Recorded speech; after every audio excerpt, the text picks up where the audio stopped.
Today we're going to learn how to play Impulse.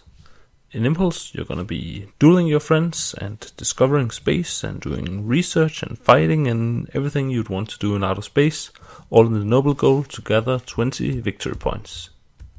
That's right. The victory points are tracked on this piece of cardboard, and you use one ship of your color to track your points. The first person to 20 points wins the game. In the box you also get all these different races, which are also your player aid cards. You get a bunch of plastic ships, a bunch of cards, a rulebook, and one white disc. So set up the game, put out the cards in this formation. Each player takes the ships of his color and places one on the 0 space on the point track. Each player starts in a different corner of the hexagonal game board. The exact distribution depends on the player count. Please consult the rules for this. Each player is dealt a hand of 5 cards. Additionally, they pick up the card which is their starting location, which gives them a total of 6 cards in their hand. They now choose one of these cards and place it down, and this will be their starting location. They place 2 of their ships standing up on this card. These are known as transporters. And they place 1 ship lying down, facing the center of the map. This is known as a cruiser. The central card of the map is always the sector core card, which is the only white card in the game. Transporter cards are always on the center of cards and they are always standing up. They can do certain actions, but they can never fight other ships. Cruiser cards are always lying down on these gates connecting 2 different cards. They are used to fight other players. Ships that are together are called a fleet. In the beginning you have 1 transport fleet of size 2 and 1 cruiser fleet of size 1. This is a cruiser fleet of size 4. It represents a scary foe to face on the battlefield, but it's not something you have available in the beginning. Each player takes one of the race cards, which also double as a player aid. The alien races have a different basic tech, but it's only slightly different, so the game is not really asymmetric. On top, your player aid shows you the name of your faction, so this is the Auric. Under that it shows the different turn phases. There's a cheat sheet for remembering the rules of battle, and on the bottom you have 2 basic techs. You can see to the left of your card you're supposed to store your minerals, and to the right of your card you're supposed to store your plan. We'll get to what those mean later. Let's take a closer look at the turn phases. First, you add a card from your hand to the Impulse. So what is the Impulse? Impulse is the name of the game, and it's just a line of at most 4 cards. In the beginning of the game, the Impulse will be empty, so on the very first turn, you just place a card face down on the table, and that's the Impulse. On the second player's turn, the Impulse will already contain 1 card, so when he adds his card to the Impulse, he adds it below the card that is already there. Now the Impulse has 2 cards. After the third player's turn, the Impulse will have 3 cards. After adding a card to the Impulse, the active player will use one of his techs. You always have 2 techs available. In the beginning they are the basic techs that are depicted at the bottom of your player card. Later in the game it will be possible to upgrade them to other techs. To use the tech, you simply pick one of them and do what is written there. Step 3 in your turn phase is to activate the Impulse cards in order. Each card in the game has an action printed on it. There are 10 different types and we will go over them later. You start by doing the action on the top card in the Impulse, you then do the action on the next card in the Impulse, and so on for each card in the Impulse. For the first player, this will mean only activating 1 card, since there's only 1 card in the Impulse, but for the second player, he will activate 2 cards, the third player will activate 3 cards, the fourth player will activate 4 cards, and from then on there'll generally always be 4 cards in the Impulse, so each player on his turn will activate all these 4 cards. You can use the little white disc that came with the game to remember which card you're currently activating, since it can otherwise get a little bit complicated. After activating each card in the Impulse, a player can choose to either use or delay his plan. The plan are some cards that are placed to the right of your player mat, and we will later cover exactly how they get there. If you have 3 or fewer cards in your plan, you can choose to delay it, which means you do nothing in this step. If you have 4 or more cards, you execute them, simply doing the action on each one in order. Afterwards, you discard them. As you've already seen now, there are multiple ways in which cards can be activated.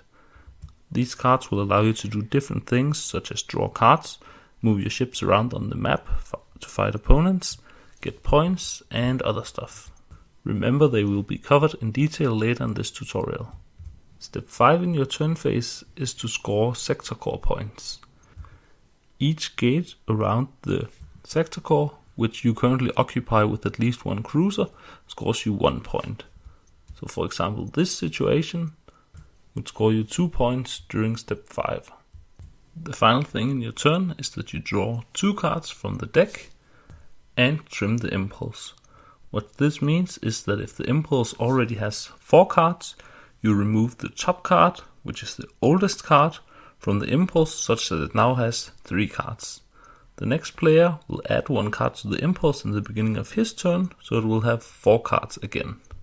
So just to repeat, it's only during the first 3 turns of the game that the impulse will not have 4 cards. The turn now passes to the player to your left. If during your turn you achieved 20 points, you win the game. So now we'll in detail look at the 10 different actions this game has. It is the aspect that can seem a little bit confusing to new players, but each one is actually quite simple. This card allows you to move a cruiser 1 move. As I already mentioned, a cruiser always sits on the gate between 2 cards. Moving 1 move means moving through either of these cards to a new gate. It could, for example, be moving from here to here. When you move through a card which is not face up, you explore that card. What it means is you take the card into your hand, and now you can choose any card from your hand and place down on that spot. Note that the card only allowed you to move 1 cruiser, meaning that if you had, for example, a fleet of 3 cruisers, you could only move 1 of them and not the entire fleet. While a cruiser sits on the edge between 2 cards, it is said to be patrolling both those cards. If you are patrolling a card and you're the only player patrolling that card, you're free to move that cruiser to any of the gates that are adjacent. If you want to move through a card that another player is patrolling as well, just as we see here, you have to move to a player that is patrolling that card, and it will result in a battle. If 2 other players are patrolling the card, you're free to move to whoever you want to and engage a battle with him or her. We will cover combat later in this tutorial. If a number of transporters sit on a card you move through, but no one is patrolling that card, when you move through the card, you destroy those transporters, so you take them off the map, they get back to the supply, and you get 1 point for each of them you destroyed. In this example, white would score 3 points for destroying 3 yellow transporters. If, however, yellow has a cruiser which is also patrolling this card, it means he is defending the transporters. In this case, white has to move his cruiser to the yellow one and defeat him in battle in order to defeat the 3 yellow transporters. In this case, he would score 5 points, 1 for winning the battle, and 1 point for each ship destroyed. Most command cards will not only let you move cruisers. This card allows you to move a 1-ship fleet for 1 move. A 1-ship fleet means a fleet containing at most 1 ship. So it could mean moving a transporter or it could mean moving a cruiser. If you had a fleet consisting of, for example, 4 transporters, this card would allow you to move just 1 of them. When you move transporters, you're not allowed to move them into a space which is being patrolled by another player. In this example, white could not move his transporters onto the green card because it's being patrolled by yellow. When you move transporters onto a card, you do the action that is on that card. If you move a transporter into a face down card, you pick it up, you choose any card from your hand, place that on the empty spot and do the action which is on that card. This is yet another way to activate cards. So until now we have activating them from the impulse, or activating them from your plan, or activating them from these commands. This is the main reason that you want to have transporters, to move them around and activate extra actions like this. If you place a good action near your starting space, you can activate it without allowing the other player to benefit from it, whereas if you place it in the impulse, they will be able to benefit from it on their turn as well. This is a move card which allows you to move 2 fleets for 1 move apiece. So it could either be 2 transport fleets, 2 cruiser fleets, or 1 of each. The 2 fleets have to end up on the same card, and if it's 2 transport fleets, they just end up there, and they activate that card once after they both move there. Okay, command was the most complicated action probably, so I promise it will get easier from here. The next action we will cover is research. Remember the 2 actions you start out with on your player card? Research will allow you to replace those by more exciting actions. This card allows you to research 1 size 1 card from your hand. So what does size 1 mean? You see those icons to the left on the card? This one has just 1 icon there, so this is a size 1 card. This is a size 2 card, and this is a size 3 card. So this card allows you to take 1 size 1 card from your hand and place it down to cover up one of the spots for one of your basic texts. Just like this. It is recommended not to cover the left of your basic text unless you really know what you're doing. This is because this tech always allows you to discard a card to move a fleet of any size, which is a quite common action to do, so you're really locking yourself a bit out of the game if you're preventing yourself from doing this, so do it at your own risk. The right basic action is a specific one to each race, and it's usually quite weak, so you are quite safe to take a research action at any point in time and cover it up with a new card. If you take a research action later again, you can cover up your new card with a new card which might be even better. The old card will then be discarded. Now whenever you take phase 2 of your turn, which is to use one of your techs, you can do the effect on the card you placed here, because that is now a technology that is available to you. So for example, if you place this command card there, every time in your phase 2 of your turn, you can command 1 cruiser for 1 move. This research card allows you to research 2 size 1 cards from the deck. What this means is that 2 times you can turn over the top card of the deck. If it is size 2 or 3, too bad, you just put it in the discard pile.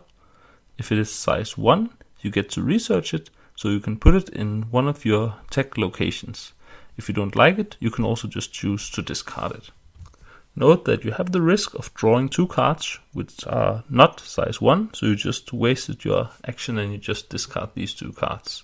It's only if the card is size 1 that you get to research it, and you don't keep drawing until you get a size 1 card. You just draw 1 card.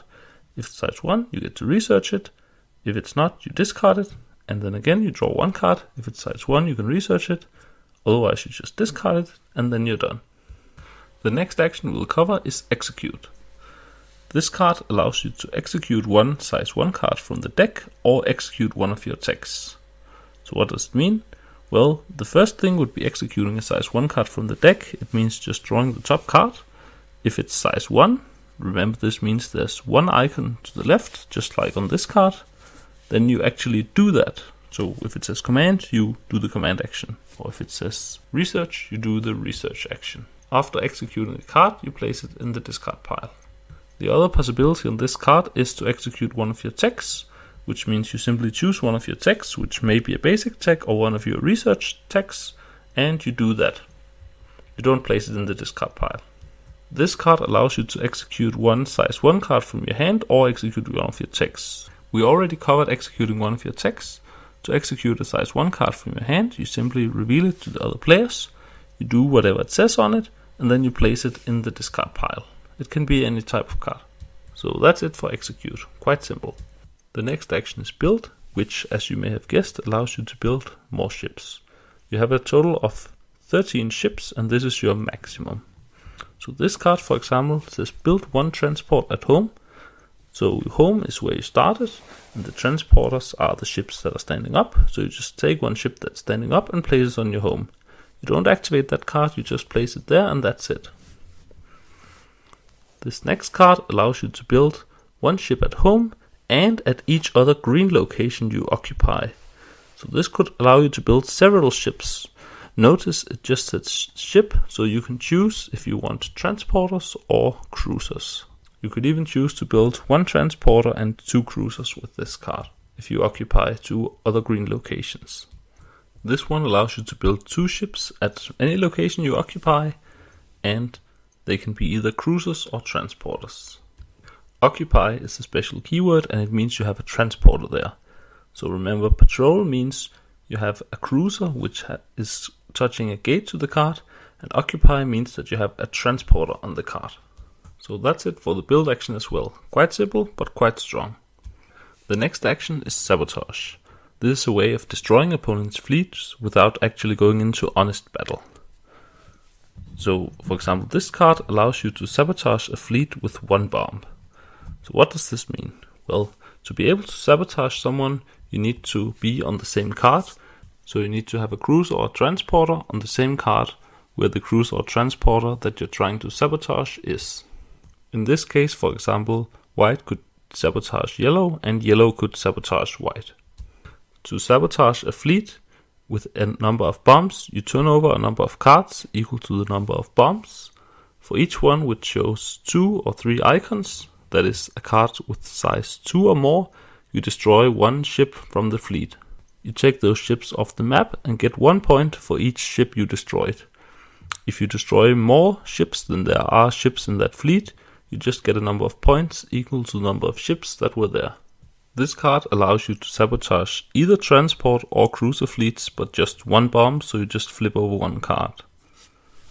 This card allows you to sabotage only transport fleets, but you can sabotage them with 3 bombs, so you flip over 3 cards, and each one which shows 2 or more icons gives 1 kill. This last one only allows you to sabotage cruiser fleets, but it's the same rules either way. So just flip over the appropriate number of cards and count how many you killed and get the points. The next action is planning, which we already talked a little bit about.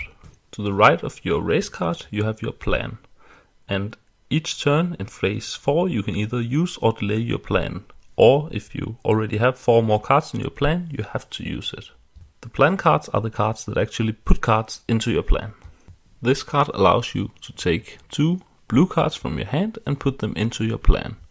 When you add cards to your plan, you always add them to the bottom of your plan. This is probably a good time to tell you that all numbers in this game, it means up to. So this means plan up to 2 blue cards from your hand. So first of all, it's optional, you don't have to plan anything, but you could also choose to plan just 1 card if you wanted. This card is slightly more complicated. So what you do is you flip over the top card from the deck and you add it to your plan.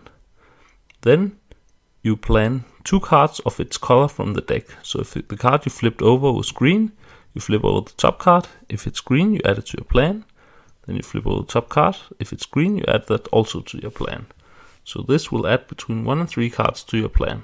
Remember, your plan are actions that will not be executed right now, but will be used in phase 4 of your turn if you choose to, or if you're forced to if your plan gets too big. The next action is draw, which, you guessed it, allows you to draw more cards from the deck. Remember, during your turn, you always end by drawing 2 cards, but these draw actions can allow you to draw even more cards. So this card, for example, allows you to draw 1 card from the deck, and then it says draw 1 red/green card from the deck. So it means you reveal the top card from the deck. If it's red or green, you put it into your hand, otherwise you discard it. Remember, all numbers in this game mean up to that number. So if a card would instruct you to draw 1 size 2 card from the deck, you would reveal the top 1. If it was a size 1 card, you would still be allowed to draw it. But if it was a size 3 card, you would have to discard it. The next action is trade. This allows you to discard cards and get a number of points equal to the size of the cards you discarded. This card, for example, says trade 1 green card from your hand. So you could choose any green card in your hand, discard it, and get a number of points equal to its size, that is, the number of icons on its left.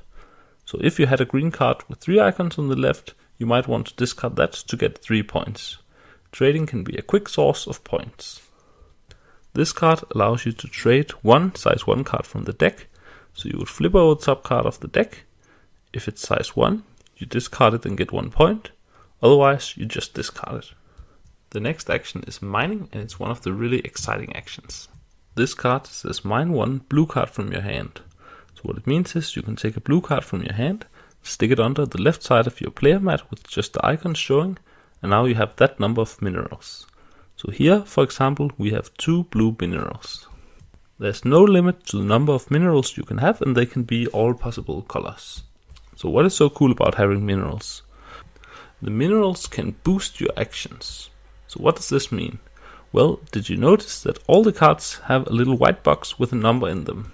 For every 2 minerals you have of a color, it means that whenever you execute a card of that color, whether it's in the impulse, in your plan, or a card that you land on with transporters, you can boost the number in the white box by 1. In the example here, we have 2 blue minerals. So whenever we do the effect of a blue card, we can increase the number in the white box by 1. So for example, when we do this build card, we can now build 3 ships at a location we occupy. Let's say that we had 6 blue gems instead. Well, now we can boost all the blue cards by 3, so this card allows us to build 5 ships at a location we occupy. So this mining is very strong. But remember, it only helps when you actually do a card that matches the color of your minerals. So it can also pay off to have minerals in different colors to boost all the cards you activate. The last action is refine. And refine allows you to lose minerals in order to get points. So for example, this card allows you to refine 1 red mineral card for 1 point per gem. So let's say your minerals looked like this. Now you could take that red card from your minerals, discard it, and get 1 point per gem. That is 3 points because there are 3 gems on the card. Gem is just another word for the little icons there to the left. This may not seem too amazing though. We just worked hard to get a card into our minerals to boost our red actions, and now we are getting rid of it just to get 3 lousy points. So what's the good thing about this? Well, if we look at the card again, you can see that the 1 point per gem is in the little white box. So this means it is boostable. Let's say that our minerals instead looked like this. Well, you notice that the refine card is green. And since we're doing a green card, we can use green gems to boost it. We have 6 green gems, so we can boost it by 3. So looking at the card again, now it says refine 1 red mineral card for 4 points per gem. So we could discard this red card from our minerals and get 12 points, which is huge. Remember, the game only goes to 20 points. This is not something that is unheard of in games. It really happens, so be very careful. Refining is very strong if you have a couple of gems to match the refine card. So those were the 10 actions. So now we just have a couple of more rules to cover and we are good to go. So we already talked about boosting using the gems, but you can also boost using your transporters. When you move your transport fleet to a card, that card will activate, and each transporter that landed on the card will count as 1 gem of the corresponding color. So if you move a transport fleet of size 2 to a card and activate it, you automatically boost the number there by 1. If you have some further gems that match, you can boost it by even more. So if you have a big transport fleet of say size 6 and you move that, you boost the number of the card by 3, which can be huge. So let's look at an example. Let's say that white moves his fleet consisting of 3 transporters onto this blue card, which says build 1 transporter at home. Since each transporter counts as 1 gem, this is 3 gems, which boost the number by just 1. You would need 4 to boost it by 2. So it allows you to build 2 transporters at home instead of 1. Note that it's only the transporters that actually move that count towards this boosting. If you already have a lot of transporters on a card and move some other transporters there, the transporters that already resided on the card do not contribute toward the boosting. Let's say in the example that white had 1 blue mineral. Well, now it means he has 3 minerals from his transporters and 1 mineral in his supply. So he actually can boost the number there by 2 and he can build 3 transporters at home. So you really count the numbers together. Minerals and the transporters, they both contribute. This is of course only if you activate a card by moving transporters there. If you activate a card in the impulse or in your plan, or from an execute card activated from your hand or from the top of the deck, then it's only your minerals that boost the card. So your transporters only help if you move them to a card to activate it. The sector core is a white card, and it just says score 1 point, but the 1 is in a white box. So if you can move a transporter fleet of size 4 here, you can boost the number by 2, so you could score 3 points. This number could further be boosted by any type of minerals, so there's a special rule for this white card. You can choose what color you consider it, so if you have a lot of blue minerals, you can say you consider it blue, and you can use all your blue minerals to boost it. This can be a great source of points, but remember you're not allowed to move your transporters in here if another player is patrolling the card, which is usually the case. Now we just need to cover combat as the final thing. So combat happens when a cruiser fleet is moved onto a space where there's already another cruiser fleet residing.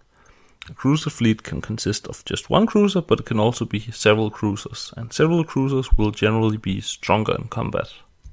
The procedure for combat is written on the player card. First, the defender places any number of cards from his hand face down. The attacker sees what number of cards the defender placed, and then the attacker places the number of his cards. These are cards that contribute to the combat. Then you reveal the cards and you count them up. So for a card you play to be effective in combat, it needs to match in both color and size with a card that is in your plan, in the impulse, or one of your techs. So cards that did not match any of those are called bluffs, and you return those to your hand. Cards that did match give you combat strength equal to their size. So using this, you have a combat value for both the attacker and the defender. Now each player flips over a number of cards from the deck equal to the number of cruisers he has in the battle. He adds up the sizes of those and adds this number to his combat value. This gives the final value for each player, and it adds a bit of randomness. So if you have 3 ships in battle, you get to draw 3 cards from the deck. If you have 1, you just get to draw 1, but maybe you're lucky and that card has size 3. The cards that you draw from the deck do not have to match with anything else, they just always count in combat. Whoever has the highest combat value wins the combat, and the loser has to remove all his cruisers that were involved in the combat from the game map and return them to the supply. The winner gets 1 point for winning the combat and 1 point for each ship he destroyed. If the players have the same combat value, the defender wins the tie. Let's take a look at a complete combat example. In this example, white wants to attack yellow, so he moves his cruiser through a sector where yellow has a transporter, and he has to move it onto where yellow is defending the sector. So now a combat breaks out. So yellow first, as the defender, places down cards. He places down 3 cards to defend himself. Now the attacker, white, places cards. He places just 1 card. Now the cards are revealed. Both players have just their basic text and no plan available. So for the cards to count, they have to match something in the impulse. The impulse looks like this. So we see that none of the cards for yellow match, so in fact he just played them as a bluff, so 3 cards, it maybe looked like a strong defense, but we see that white, he played a yellow 3, which matches with a yellow 3 in the impulse, so it means he gets 3 points to his attack strength, and the 3 cards that the yellow player played just goes back in his hand. The battle is not over yet though. Yellow is defending with 2 ships, so he turns over 2 cards from the deck to add to his battle strength. White is attacking with 1, so he just turns over 1 card. And we see that white has a strength of 5 because there are 5 icons, and yellow is defending only with 3.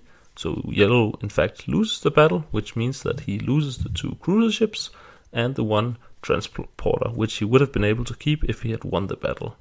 And for this, yellow scores 1 point for winning the battle, 2 points for the 2 cruisers he killed, and 1 point for the transporter. So it's a total of 4 points. Using battle, you can also eliminate your opponent, and if you manage to eliminate all opponents, you also win, even though you didn't reach 20 points yet. So those were the rules for impulse. One final rule is there's a hand limit in the game of 10 cards, which you are not allowed to exceed.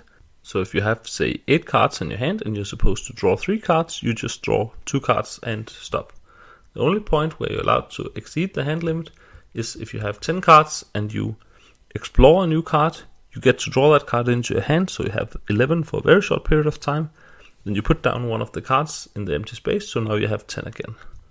So I really hope you were able to follow this overview, and I hope you have fun with the game. Let me know if you have any questions. Thanks.